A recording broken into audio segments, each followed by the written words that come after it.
Welcome. It is the 22nd annual Garden State Film Festival. 200 films from over 14 countries are all going to be airing March 21st to the 24th of this year. I am your host, Emily DeSimone, and I am here with director and producer PJ Bracco of the music video Born to Be Someone. PJ, thank you so much for joining me, and please give our live audience a tidbit about your music video. Well, first, thank you so much for having me. It's a pleasure to be here. It's an honor, and it's a pleasure to meet you. Of course, thank you. You as well. Thank you very much. So, Born to Be Someone, a song by Cameron James, fantastic artist and a dear friend. We've been working together for quite a while now. He brought this song to me, and I fell in love with it. The subject matter, born to be someone. we all have something inside of us that deserves the right to explore and be something bigger than what we can imagine. We all have an investment in the game of life, and it's a fun song. It's a fun song. I did listen to it. I loved it. And I think that that's a great message to send out to everyone, especially now that we're all in a time where we can truly express ourselves and we're not Absolutely. too to do so. So please tell me a bit, PJ, about, your background in directing and producing. Okay, well, let's see. My background in directing and producing. I started out back in 1997. Jumping into the game with a film called The Court that ran around the festival circuit, made some noise, and since then I've been doing a whole variety of different projects, shorts, commercial stuff, music videos, and recently jumped into the game of teaching, having some fun giving back, teaching high school kids filmmaking and television. That's awesome. Yeah, it's a blast. So I get to bring this real world stuff into the classroom and shake it up a little bit. How long have you been teaching? I've been teaching for a number of years, but most recently, the past year and a half, I've been teaching over at Franklin High School. A little shout out to Franklin. That's awesome. Working with their Want TV program and a fantastic filmmaker, Michael Penix. So then tell me a bit about, this film. What was it like directing and producing this film? This was, at first, it was a bit of a challenge. First, it was just a blast. It was a little bit of a challenge just trying to get all those pieces of the puzzle together, because it was important to me to get to try and get a representative of everything across the board, of everyone across the board, because I wanted to paint that picture. I wanted a full palette. I wanted a rainbow of colors that would show and represent that everyone has a piece in the game. So putting that together initially was tougher than I thought it would be, but then it all kind of fell into place.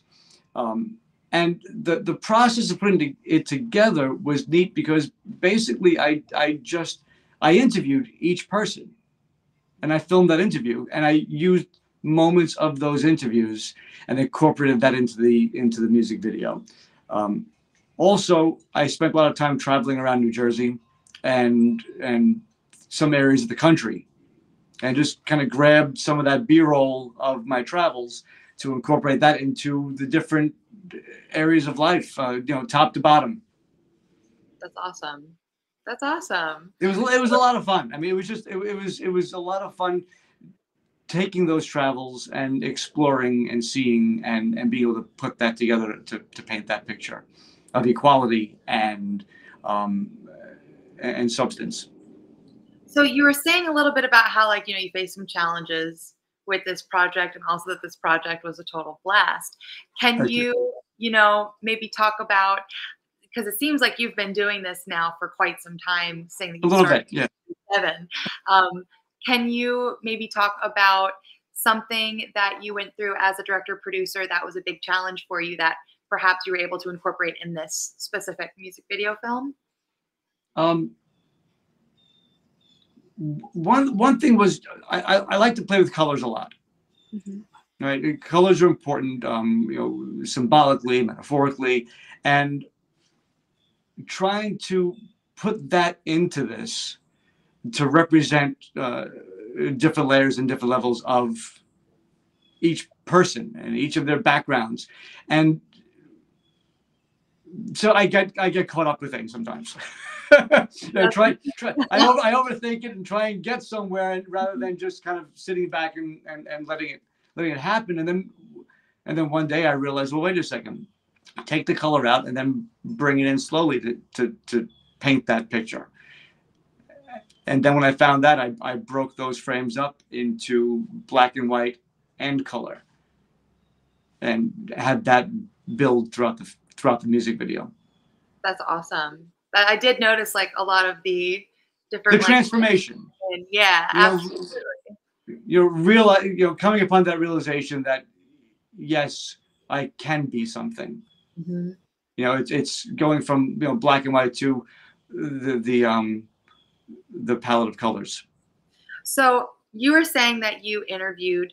I mean, I watched it. There are other people that are in this that you talk about having interviewed people, so it definitely shows. Where do you find these people that you and everyone that you worked with on this film?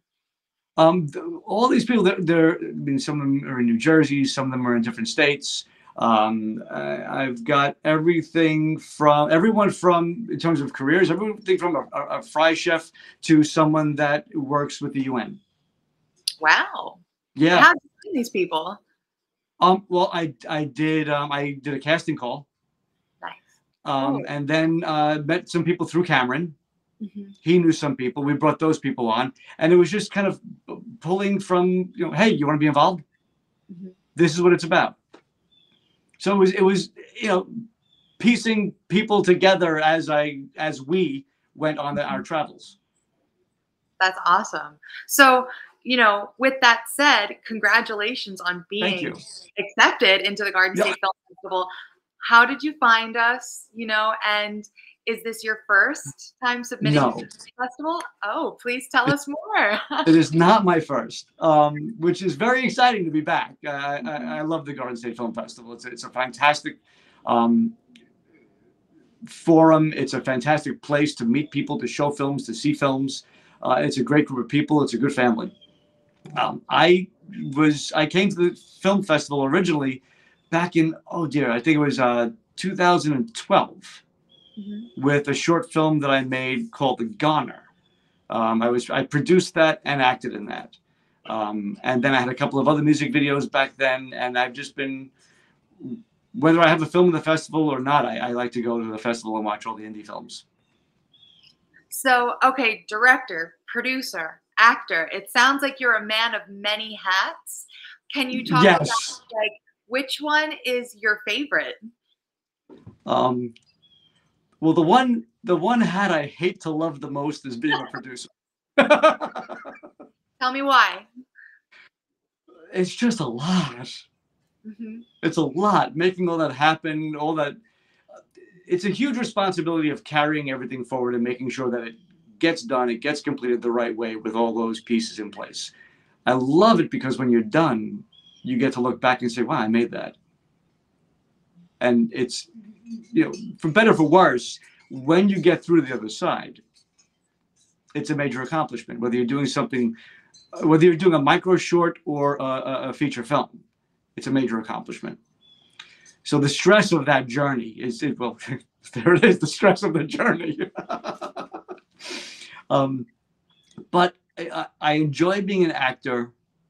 I love being an actor, being able to jump into someone else's shoes and live that life and go through that journey, lose myself and have someone else worry about all the other aspects of making that film or producing a play. I love that transformation. Creating the story visually, I love that aspect as well. I love to paint those pictures and bring you through the journey of whatever's in my head. So there's so many aspects of it that I really enjoy. It's hard to pinpoint exactly which one. Right now, I really love helping my students realize those aspects of their lives and the craft. And how do you like teaching? What would you say you bring into the classroom? I love it. I'm having a blast. I mean, I've got a whole bunch of things I've done over the years, and now I get to just sit back and play in the studio with a bunch of really cool, talented, and creative students. And so, I mean, and I guess you're the perfect person to ask because you teach, you teach people, students that are just starting out, just beginning out. What is your favorite thing to teach them as they are just dipping their toes into the water? I love teaching them to take risks, that there are no wrong answers. Just take a stab at it. And if you make a mistake, all right, we all make mistakes. You'll learn. You'll fix it next time. And everyone has a story to tell, which is really a major part of Born to Be Someone. Everyone has a story to tell. And everyone tells their story differently. Everyone sees life differently. Perspective is a huge thing. I love teaching them how to be able to form that idea and that journey and that story into making an empathetic connection with the audience. Transforming that into that visual element, and watching them realize that they can do it. I mean, as someone that took TV editing in high school myself, and then being able to be in this realm afterwards, it's definitely like such a beautiful world, such a creative imagination times a million, just this great place to be. So do you have any future plans for Born to Be Someone? It's been running around the festival circuit, which is very exciting. Cameron's got that. He's putting that out. He has put that out. There's a new album coming out soon. We've got another music video that's going to be dropped on the 8th. We're actually in the process of talking about putting several more together. That's awesome. And we're in the process of co-writing a feature film. Ooh, that's awesome. So we have a few things. Cameron's a great guy. He's been a great partner. We have a lot of fun. And how long have you known Cameron? I want to say 2011. It's a good chunk of time. I filmed a music video for him. I directed a music video for him a bunch of years ago, and we hadn't seen each other a while after that. And then he brought something else back to me, and then there was a break, and then something else, and then Afterlife was a music video that premiered at the Garden State Film Festival. I'm trying to remember what year that was. But yeah, so then he came back to me right before COVID happened with a trilogy of stuff, and then we got shut down. COVID did that, yeah. Yeah, COVID did that. And I was like, oh no, what do I do now? I have to finish this music video. And we got that done, and then that premiered at Garden State a couple of years ago. Well, you rescued me. No, that's awesome. I so appreciate you joining me today. Thank you. You're welcome. You guys, you can check out Born to Be Someone at the Cranford Theater on Saturday, March 23rd during the 12 p.m. to 2:15 p.m. block.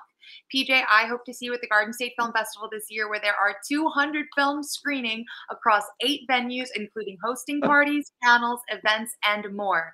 Guys, get your tickets at gsff.org/tickets. I'm your host, Emily DeSimone, and PJ, thank you again so much for joining me. Emily, thank you so much. Take care. Looking forward to seeing you. Looking forward to seeing you. Right.